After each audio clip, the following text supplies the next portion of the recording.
How's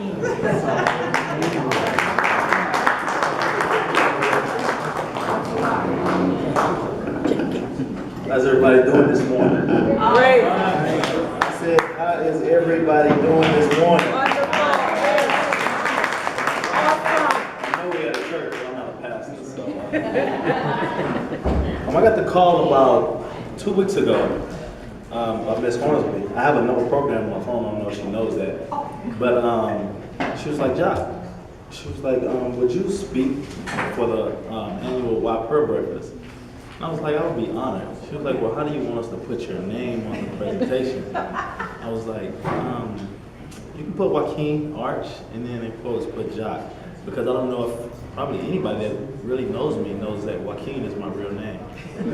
So no problems to the young man, because my mom named me Joaquin, but my dad named me Jock. He was like, nobody's gonna know how to say that. So Jock has just kind of stuck with me over the years. I was gonna save my thank yous for last, but I think that it is most fitting that I start at the beginning. There's a lot of people in this room that have contributed to some of my success. But I'm not gonna say some, all of my successes that I have seen over my short 37 years of life. And if you would, please stand when I say your name if you are in the room. And some of these guys are no longer living, so I just had to say thank you to those gentlemen too. Charles Shannon, Nate Davis, Kirk Brown, Rufus Miller. Stand when I say your name, please, sir. I have the mic today. Miss May, Darnell, Coach Collins, Miss Cynthia Hornsby, Mr. Scott, Mr. Moon, and the wives of these men. Because I couldn't leave the wives of these men out, because I kind of know what the wives go through now.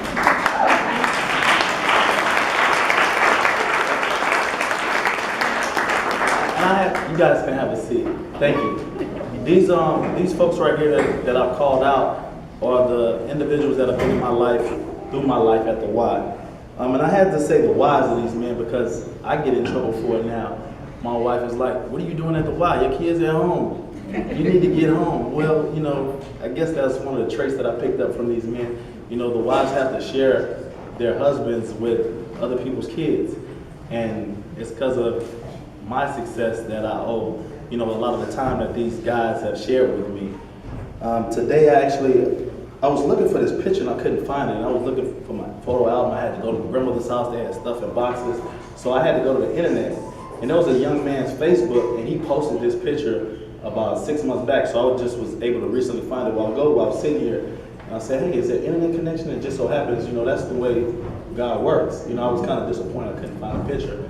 So I have a picture that I want to share with you guys.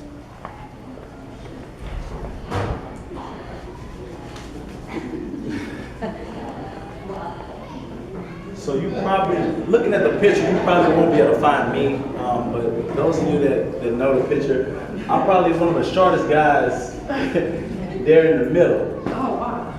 Yeah, so actually, when I started playing football at the Y, I was 2 years younger than all the other kids.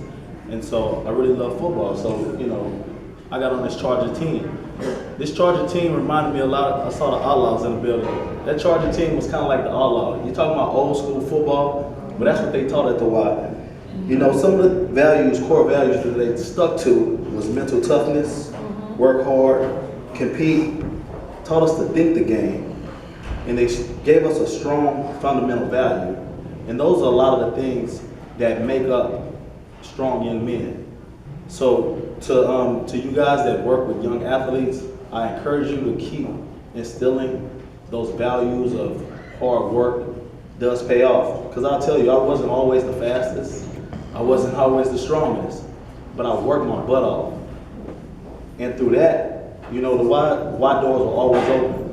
I remember the times when we had lock-ins. You don't see those anymore. You know, and those lock-ins, a lot of good bonds were bought through that and built through that. You know, some of my best friends still to this day are guys that I grew up in the YMCA with. Peanut, which is Kirk Brown's son. A lot of people probably don't know Peanut's real name. I think all of my friends have nicknames. So, you know, me and Peanut, our first job, well, not my first job, Peanut's first job was at the Y as a lifeguard. And there are a lot of people that I run into today that we taught their kids swim lessons, and now those kids continue to remember those memories. So the YMCA has allowed me to have some very fond memories.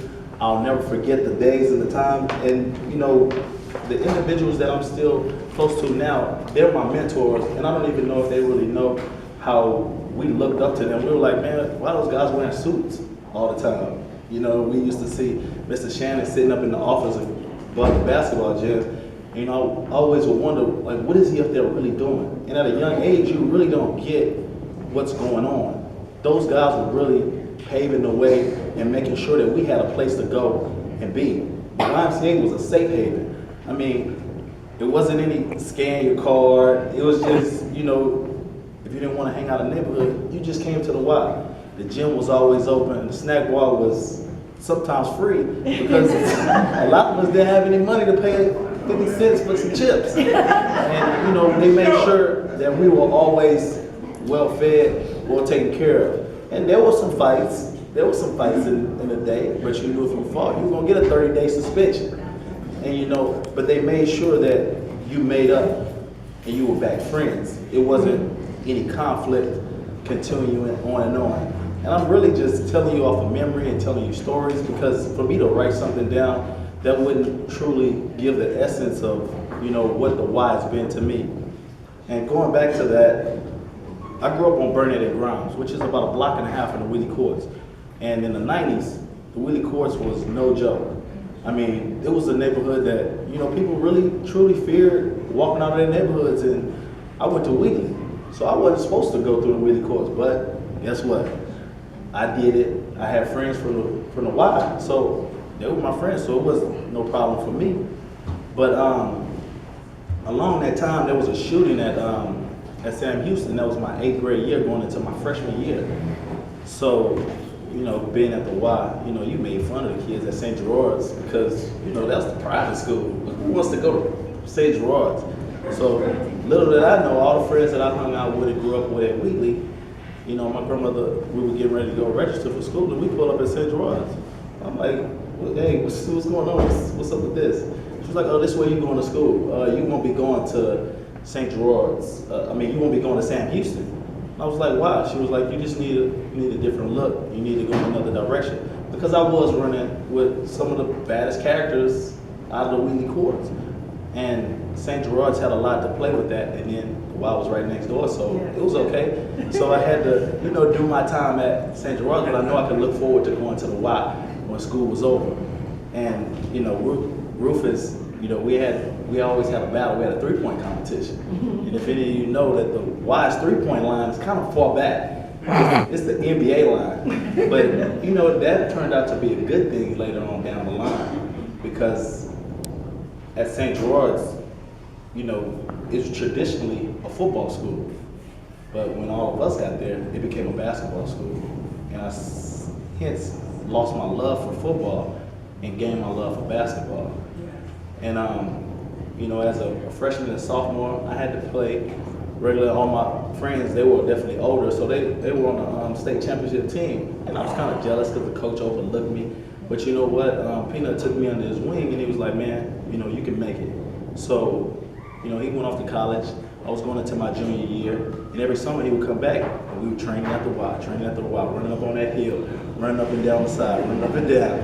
And I would get to go on the weekends because my grandmother trusted me with the Browns, so I would get to go to college on the weekends to hang out with Peanut. I'm still a junior in high school, so, you know, it helped out a lot. So my senior year, I kind of really blossomed. I came one of the third leading scorers in the city. And what that allowed me to do coming out of St. Gerard's, it allowed me to get a D1 scholarship to Prairie View A&M.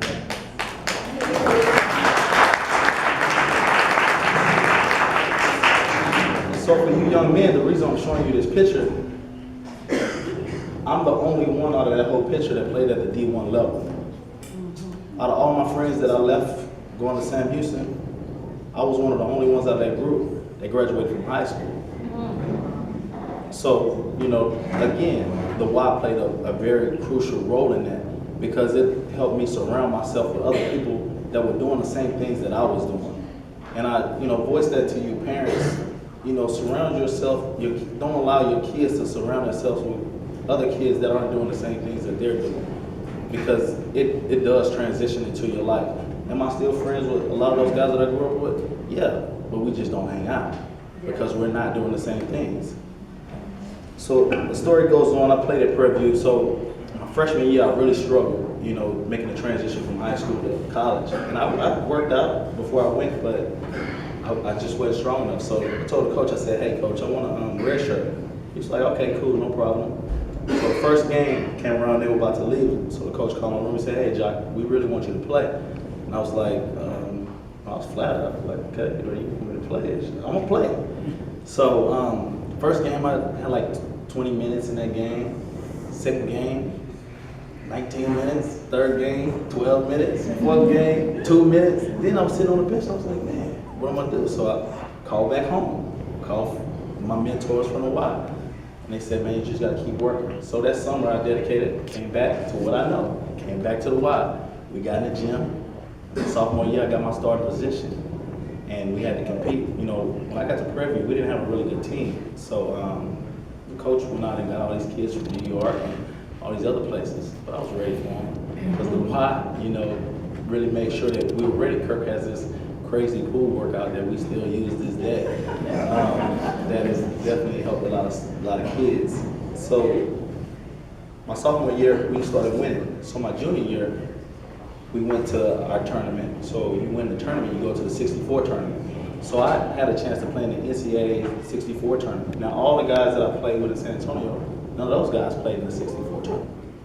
So we set history for Prairie View by being the first team to make it to the 64 tournament. And they almost did it again a couple of years ago, but I can still hang my hat and say we're one of the only teams ever to make it to the 64 tournament from an HBCU. And I graduated. So I said, once my 4 years is done, I'm gonna be done because I'm going to play pro. So I made sure once my eligibility was over, I was graduated. So I graduated in 4 years. So I came back to San Antonio, we began training again. So me and Peanut played on a couple of semi-pro teams. I had a chance to go overseas to China and play. And basketball has really taken me a lot of places. So when me and Peanut got together, we was like, man, a lot of kids are still not making it out of San Antonio. So, we went to Kurt, Nate, Rufus, and was like, hey man, we want to do something about it. So we asked them for their help. They helped us start our own nonprofit organization, which was Youth Building for the Future. So our goal was to mentor and train young athletes, and through that, help them get to college and then get further than we got. So, we had some success in basketball, played some semi-pro. So we took a group of kids from Sam Houston. All the kids were from Sam Houston, there was about 13 of them. Chris Collins, Mookie, Stephen Barber, Aaron Shandy, and the list goes on. I said all that to say those kids played in high school, they'd gone through college, and they went through the same steps and programs that we did that were taught to us. So what we did was continue to reteach what was showed to us. And that's very important. Teach so that we can continue to reteach, because there had been a gap between the elders and us because they just didn't share the knowledge. So we didn't want to see that happen. So now, to this day, 4 of those gentlemen played in the NBA. Yeah. All of these kids are out of the YMCA. And I'm saying that because a lot of people don't know that the YMCA here in San Antonio probably has more success stories than any other foundation in the state of Texas, at least. Or we're competing with cities like LA and Chicago. Now there's a new crop of kids coming out that are all from the YMCA that will play in the NBA, and we also have some that are playing in the NFL. And another thing about the Y and the gentlemen in the Y, no matter what you went through in your life, they never judged you. Because I dealt with a lot of guys that ran into some situations. They went to jail, but the guys at the YMCA always continued to receive them because they knew the person, not the situation. So just because you make a mistake, guys, don't mean that you can't bounce back. So fast forward into today, moved to Houston because I was like, San Antonio is taking too long to grow, can't get anything done here. Our nonprofit was beginning to get stagnant. We were about 22 going around and telling people what our vision and dream was, that we wanted this money to build this gym because the Y wasn't big enough. And so the Y opened the doors for us to continue to bring kids in there and train and develop, so that hopefully one day those same individuals that are off playing professionally will come back and take our places as we move on to other things in our careers. Currently to today, I've already had 2 or 3 businesses, an entertainment company, and I returned back with a master's in community development because I wanted individuals to know that we were serious about what we were doing, that we weren't just fly by night, that we wanted to make sure we really truly made a difference. And it's up to us in this room to have accountability to this next generation coming up, because without them, our legacy dies. And I just wanted to make sure that, I was one of the ones that they mentioned when they talk about legacy and individuals that gave back and really helped move the East Side forward. Because people are like, you from the East Side? Yeah, I'm from the East Side. Because we had a different pride about ourselves. When I was growing up, you took pride in that you were from the East Side. It meant something. And so I'm really excited about getting back to that. I'm real excited about getting back to that.